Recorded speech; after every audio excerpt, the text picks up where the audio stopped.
अस्सलामुअलैकुम मेरे प्यार प्यार स्टूडेंट्स, मैं आपके लिए लेकर आई हूँ 9th क्लास का मैथ्स स्मार्ट सिलेबस के मुताबिक। उम्मीद है कि आप लोगों को एक्सरसाइज 1.1 समझ में आ गई होगी। नेक्स्ट हम स्टार्ट करते हैं टाइप्स ऑफ मैट्रिसेस, इनकी डेफिनेशन करेंगे और फिर 1.2 एक्सरसाइज। तो आप मेरे साथ बने रहिए इंशाल्लाह। उम्मीद है कि आप मैथ से नहीं बल्कि मैथ में भागेंगे। जी, फर्स्ट डेफिनेशन हमारे पास है रो मैट्रिक्स। रो मैट्रिक्स क्या है? मैट्रिक्स की उम्मीद है आपको समझ होगी। बाकी जो डेफिनेशन उस दिन मैंने एक्सप्लेन की थी उनकी भी समझ आ गई होगी। रो मैट्रिक्स हमारे पास है जिसमें ओनली वन रो हो।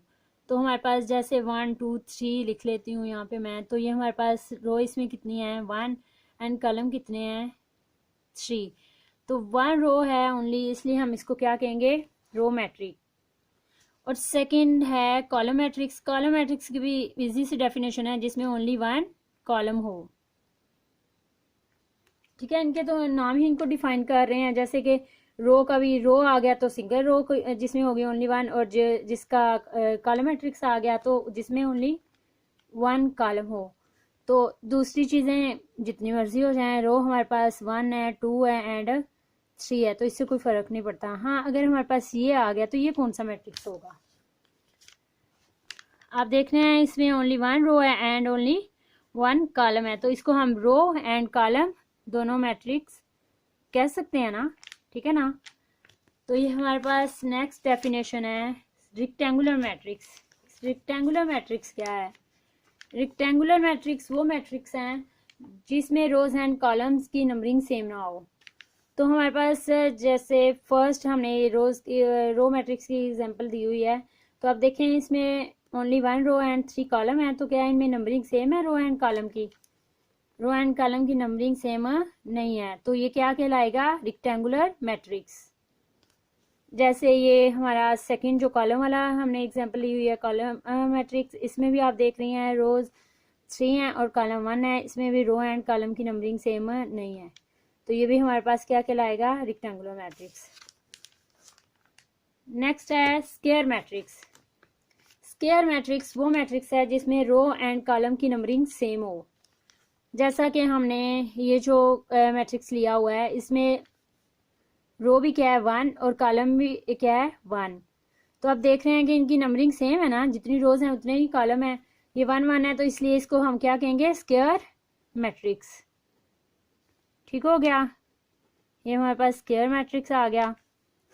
जैसे हमारे पास इसकी और एग्जांपल लें तो 2 3 4 5। आपने वैल्यूज को नहीं देखना, आपने क्या देखना है? रोज एंड कॉलम की नंबरिंग को देखना है। Row 1 and row 2, column 1 and column 2। तो हमारे पास ये 2 रोज हैं और 2 कॉलम हैं, इसलिए हमारे पास ये क्या होगा? Square matrix. ऐसे ही अगर इस तरह की वैल्यू आ जाए 1 2 3 4 5 6 7 8, ठीक है 9, ये आ गया, तो इसमें 3 रोज हैं और 3 ही कॉलम है, तो हमारे पास ये क्या कहलाएगा? Square matrix. नेक्स्ट है नल और जीरो मैट्रिक्स। इसकी डेफिनेशन तो बहुत इजी सी है। कोई भी ऐसा मैट्रिक्स जिसमें जो जितनी भी वैल्यूज है ना, चाहे वो 1 हो 2 हो 3 हो या जितनी भी हैं 9 हो जाए बेशक, जितनी भी यानी कि वैल्यूज हैं वो सारी क्या हो? जीरो, तो वो हमारे पास क्या कहलाएगा? Null matrix. अगर ये देखें हमारे पास 4 वैल्यू हैं वो भी जीरो हैं, यानी कि सारी वैल्यूज ही जीरो हो, तो वो नल मैट्रिक्स कहलाएगा। ठीक हो गया।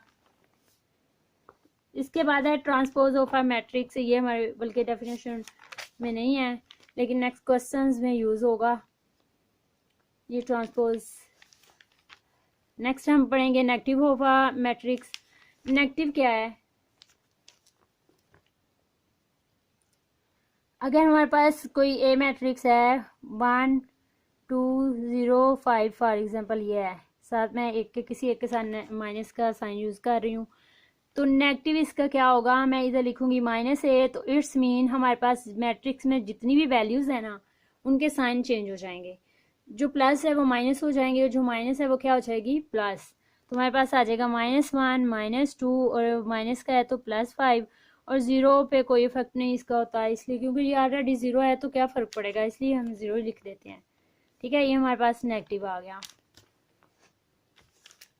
नेक्स्ट है सिमेट्रिक मैट्रिक्स। अब सिमेट्रिक मैट्रिक्स क्या है?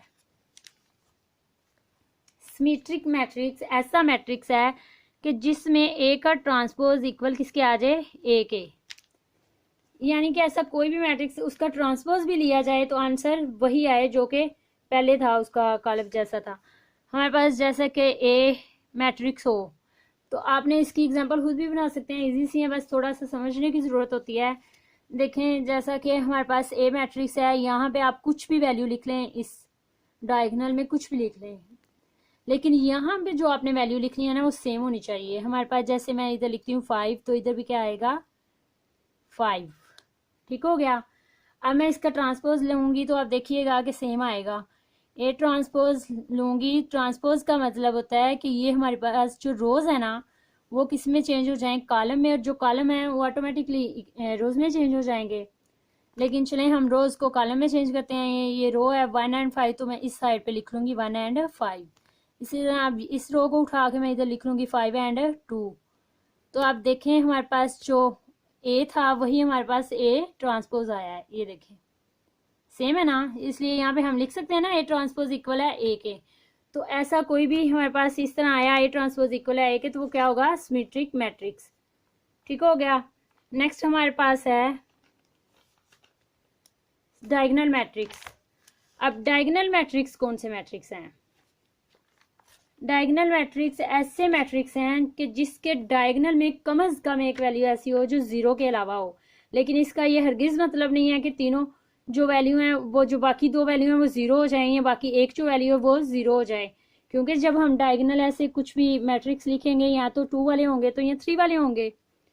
तो इसमें आप देखें अगर मैं 2 3 यहाँ पे तो जीरो ही आएगा, यहाँ पे 3 लिख लेती हूँ, या यहाँ पे हमारे पास 3 रोज एंड 3 कॉलम वाला अगर मैं लिखती हूँ तो मैं लिखती हूँ 1 2 3 0 0 0 0 0 0, क्योंकि डायगोनल में जस्ट वो है ना, बाकी सारे जीरो होने चाहिए।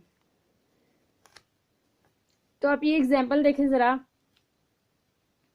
डेफिनेशन ये है कि उसके डायगोनल में कम से कम एक वैल्यू ऐसी हो जो जीरो के अलावा हो, कम से कम, ठीक है ना। ऐसा भी तो हो सकता है वो दोनों वैल्यू, अगर हम 2 वाला लिख रहे हैं तो दोनों वैल्यू ऐसी हो जो जीरो के अलावा हो, ऐसा हो सकता है। ये भी इसलिए डायगोनल होगा क्योंकि इसमें बाकी तो जीरो हो, ठीक है। ये भी उन्होंने कंडीशन बताई हुई है कि बाकी डायगोनल के अलावा जो बाकी सारी वैल्यूज है ना वो क्या हो, जीरो हो। तो यहाँ पे हमारे पास 2 एंड 3 है तो ये भी डायगोनल होगा। और अगर हमारे पास यहाँ पे ओनली 2 और बाकी सारे जीरो आए फिर भी डायगोनल होगा। और अगर यहाँ पे ओनली 3 बाकी सारे जीरो आए तो फिर भी डायगोनल होगा, ठीक है ना। अब इससे ये ना समझ आइएगा शायद ये 2 एंड 3 ही आए, इसका मतलब है कि कुछ भी वैल्यू सिंगल आ जाए, ठीक है ना। ये है जैसे, और हमारे पास कुछ भी हो जाए ये भी डायगोनल होगा, ठीक हो गया। ऐसे ही इसमें हमारे पास 3 वैल्यूज हैं जो जीरो के अलावा हैं, ये डायगोनल होता है, ठीक है ना। ये जो जैसे इसका ये था तो ये डायगोनल होता है। तो इसमें ऐसी वैल्यूज जो कम से कम एक ऐसी वैल्यू हो जो जीरो के अलावा हो, यानी कि दोनों भी हो सकती हैं और तीनों भी हो सकती हैं। ऐसा भी हो सकता है 1 3 और बाकी सारे जीरो, ठीक है ना। और ये भी हो सकता है कि कम से कम कोई एक वैल्यू हो जो जीरो ना हो, बाकी सारे जीरो हो, ठीक है। उम्मीद है आपको समझ आ गई होगी। नेक्स्ट हम करते हैं स्केलर मैट्रिक्स। स्केलर मैट्रिक्स क्या है? स्केलर मैट्रिक्स की डेफिनेशन भी तकरीबन यही है, बस इसमें एक चीज़ ये है कि इसमें डायगोनल में इसकी तीनों वैल्यूज होनी है, मस्ट होनी है, ठीक है। लेकिन एक और चीज़ है कि वो सेम भी होनी है, ना कि सिर्फ होनी है बल्कि सेम भी होनी है। फॉर एग्जांपल अगर हमने यहाँ पे 2 लिखा है तो वो सारी वैल्यू क्या होंगी, 2 होंगी। अगर मैंने 3 लिखा है वो सबकी सब वैल्यूज क्या होंगी, 3 होंगी। तो बाकी वही है जो डायगोनल की डेफिनेशन है कि बाकी सब वैल्यूज क्या हों, जीरो, ठीक हो गया। और नेक्स्ट हमारे पास जो डेफिनेशन है वो है आइडेंटिटी मैट्रिक्स, और याद रखिएगा इसे यूनिट मैट्रिक्स भी कहते हैं। नेक्स्ट ये यूज़ होगा, अगर आपको वो कहेंगे यूनिट मैट्रिक्स डिफाइन करें तो आप ये सोच में ना पड़ जाइएगा कि ये पता नहीं कौन सा मैट्रिक्स है, ठीक है।